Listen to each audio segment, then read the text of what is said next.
Nithyananda Paramashivoham Om Nithyananda Paramashivoham.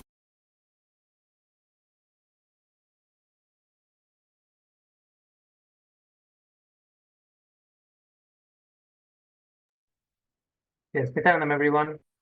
Nithyanam. Let us now enter into the power manifestation session. That it is important to manifest the powers of Paramashiva the moment we receive the darshan and the blessing from Swamiji Paramashiva during the darshan. So immediately after the darshan, it is very powerful time to manifest the powers of Paramashiva. So please sit with your head, neck, and spine in a straight line. Establish yourself in that space of oneness. Prepare for the power manifestation. Chant the Mahavakya intensely. And also please share your experiences about the darshan. How you experienced the darshan, what you received from Swamiji, what you manifested today during the darshan, what are your powerful cognitions that you have received. Please go ahead and share that with all of us. We would love to hear your experiences during the darshan. Let us now enter into the power manifestation. Please sit with your head, neck, and spine in a straight line. Intensely chant the Mahavakya.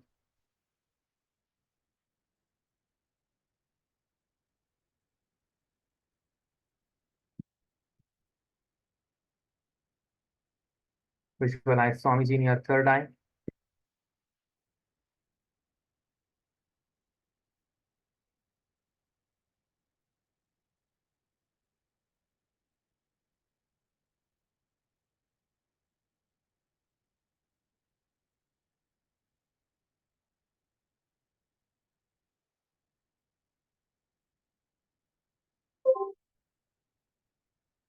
So